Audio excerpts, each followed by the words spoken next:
Hey, what's up guys? Kevin McMullen. Now before we get this video started, if you don't mind, go ahead and click down below and subscribe to my channel if you haven't already. And if you could hit the like button, I'd really appreciate it. Now into today's video, this is how to buy a Mark IV Toyota Supra. Pretty much 3 different ways to go about buying it. You've got your easy way, your fast way, and the best way. And really they're just 3 different mentalities, 3 different types of mindsets behind purchasing this car. So because I don't know your exact financial situation, I'm going to make some assumptions, and I've kind of built somebody's situation so you can kind of see how it goes from here with each different mindset behind buying the car. So with that being said, I'm going to assume I'm talking to a younger audience and that you probably still live at home with your parents. So with that, you probably don't have any big payments or anything, so I'm going to go off of that assumption. So I'm going to also assume you make $1,500 a month that's take home in your bank account every month from your work or your business. You have no money saved, $0 in savings. You're going to be buying a $20,000 Supra because that's really the entry point into Supra ownership. That's pretty much bottom of the barrel, like the NA autos, the NA 5-speeds, they're around 20 grand at the current time. And I'm going to assume you have no debt, but you have established credit. So maybe you've had a couple credit cards and you've been paying them off on time and whatnot to kind of build your credit up, and that you have okay credit. Well, Kevin, what's okay credit? I would say something somewhere in the range of the like 630 to 680, somewhere around their credit score. And I'm going to assume you have a daily driver, like a car that's paid for, it's your commuter car, and you probably have a project car. If you're wanting to get one of these, I'm assuming you're into cars and you probably have a 240 or a 350Z or some sort of a drift car or whatever laying around. And I think you could probably sell that with all the parts you have and anything you have around the house that you don't need anymore and come up with 5 grand. So we're going to start with the easy way, and that's by selling those things off to where you have $5,000. You keep your daily driver so you could still get to work and whatnot. So now you got 5 grand saved up. I'm also going to assume that you bring home about $1,100 per year on your tax returns. I think that's about someone in that price range would probably be somewhere around there. So like I said, this is the easy way, but not the best way. So if you go this route and all you're doing is saving, it's going to take you 13.6 years to save up 20 grand going at this pace.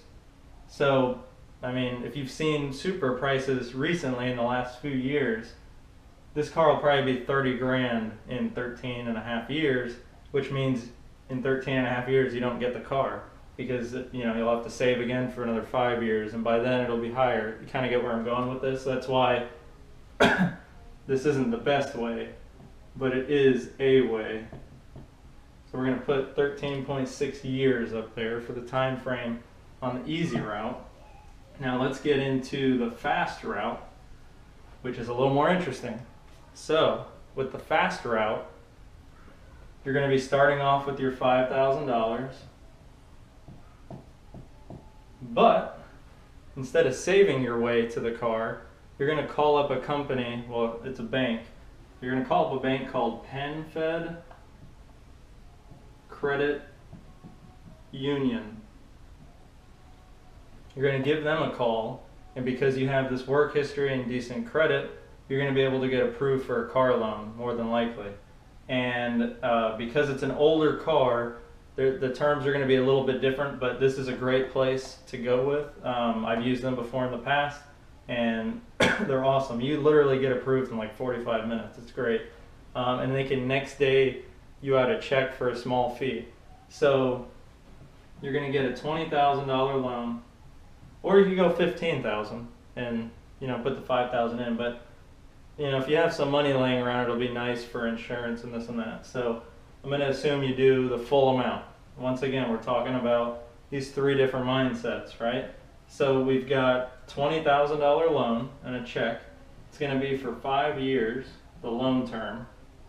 going to be at 3.5% interest, and that'll bring our payment to $364 a month. So with this scenario,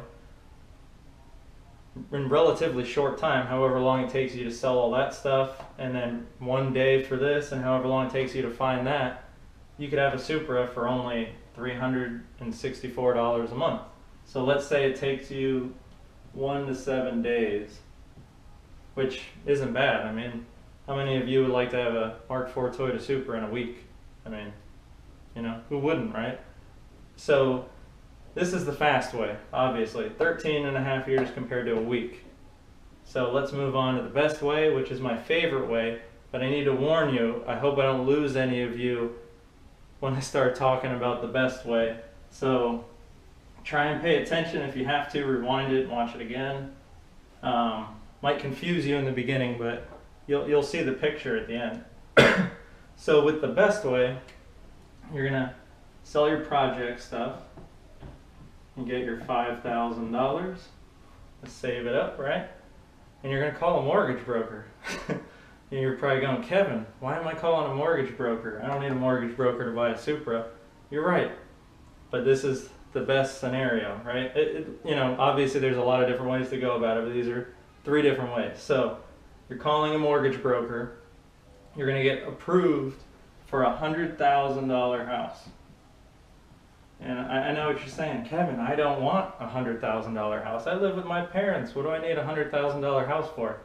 You'll see. Just let me do my thing here, okay? So you're going to do a conventional loan, which the lowest amount you can put down on a house with a conventional loan is $5,000.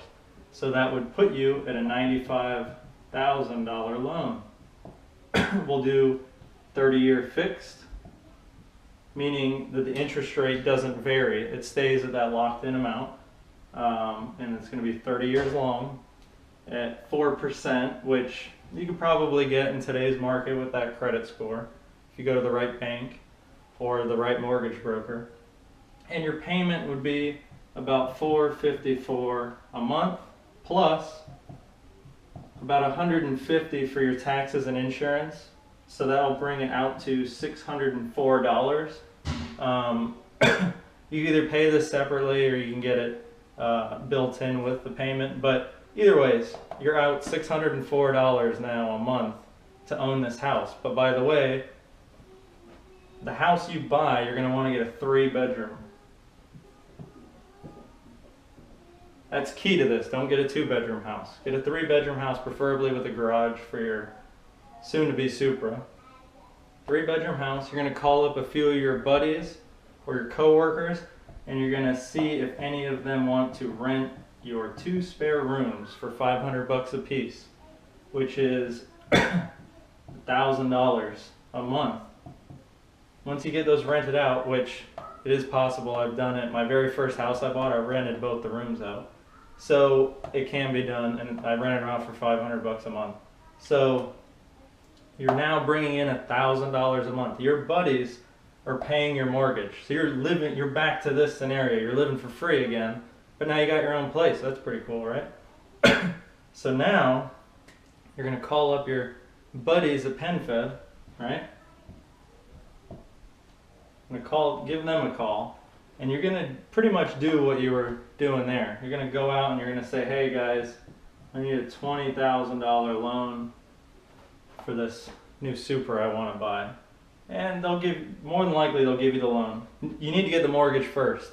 If you go and get this car loan and then you try and get a mortgage, it won't happen. I've learned that from experience. You need the mortgage first, and then the car comes after. So this whole no debt and having it paid off daily is key to this. If you have a car loan, the fast scenario and the best scenario is not going to work for you. You're going to have to get rid of that car to get out of the debt, okay? So back to this, you call up PenFed, you get the $20,000 loan on it, and you're going to do a 5-year loan, because that's the longest they'll let you do because it's an older car.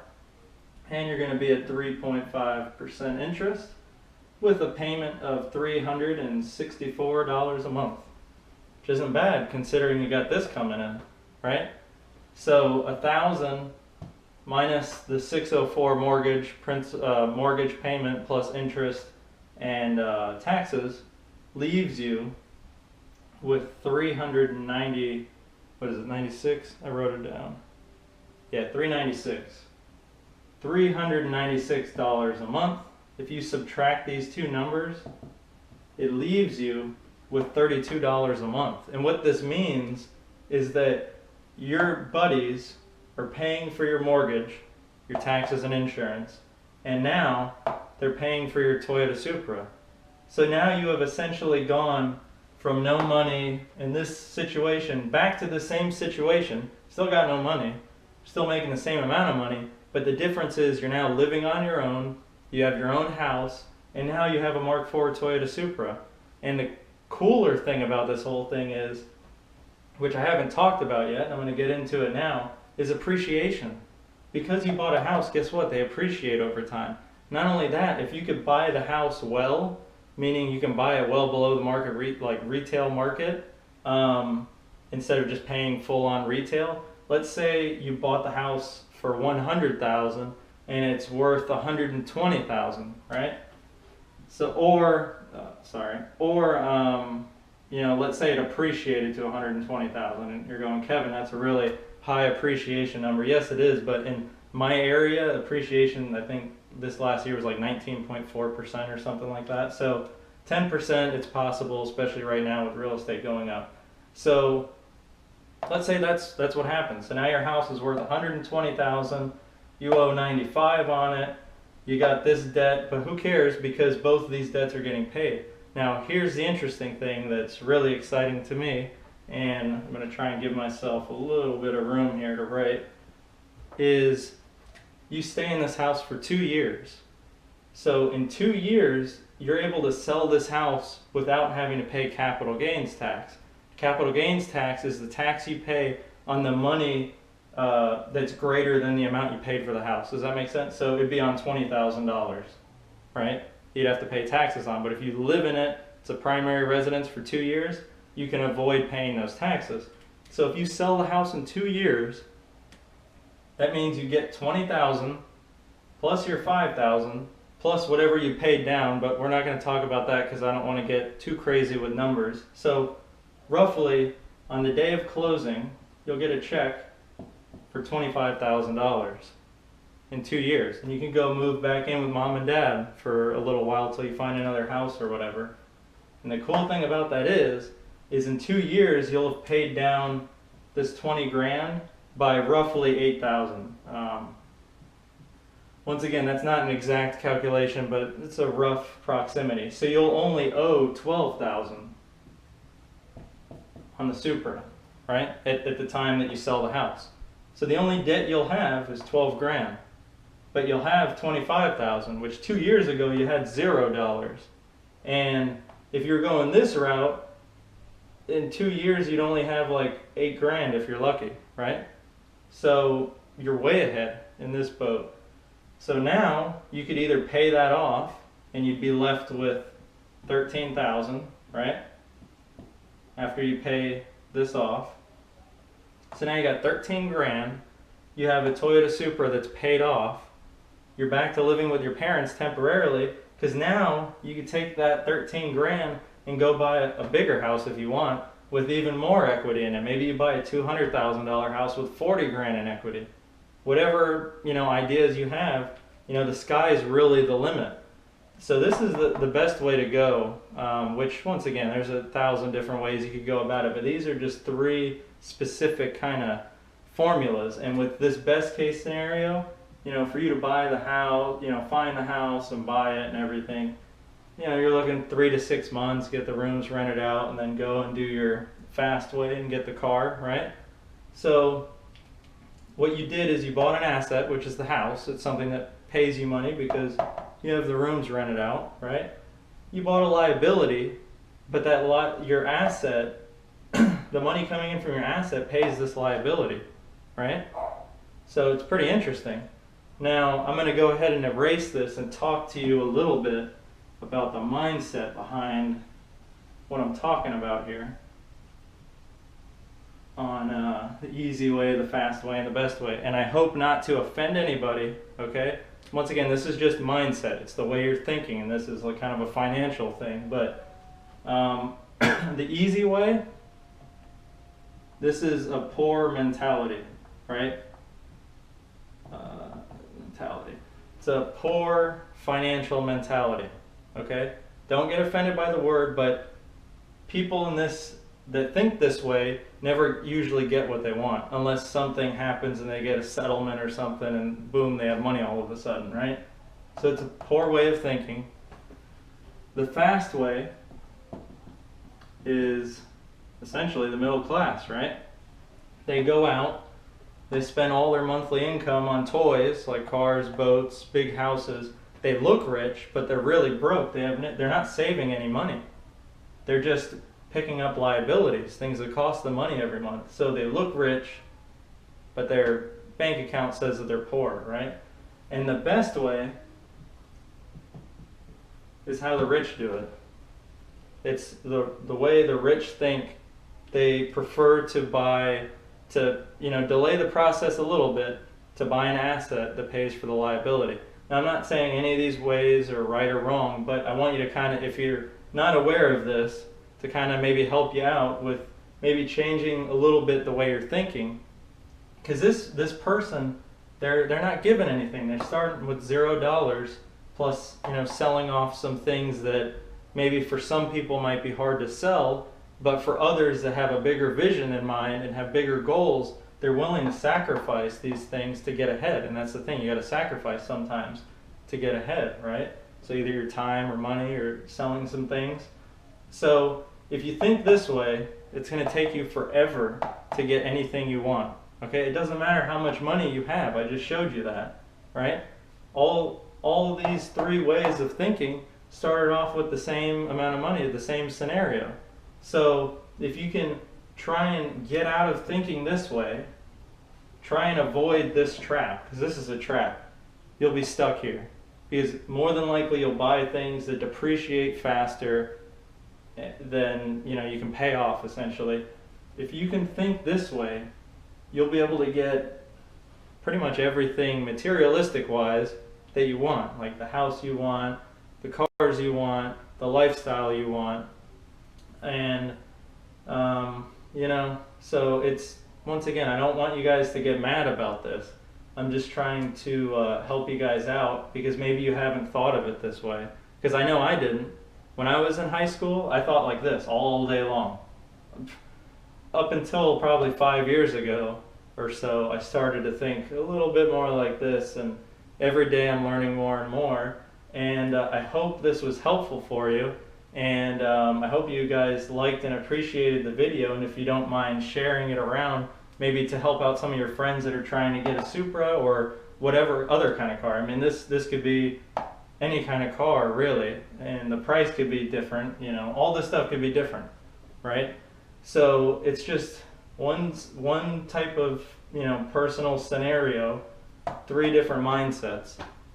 That's why you could have three different people at the same job making the same money and everything, and they live completely different lifestyles just because of a little bit of thought, a little bit of difference in thought. This isn't taught in school, unfortunately, so you've got to figure all this out the hard way and by reading books. So I hope this was helpful. Please, once again, if you don't mind subscribing to my channel if you haven't already, please hit the like button, comment below if you want me to make more videos like this, or if you have any other topics you want me to talk about or discuss, and I'll see you on the next video. I appreciate it. Thank you for watching.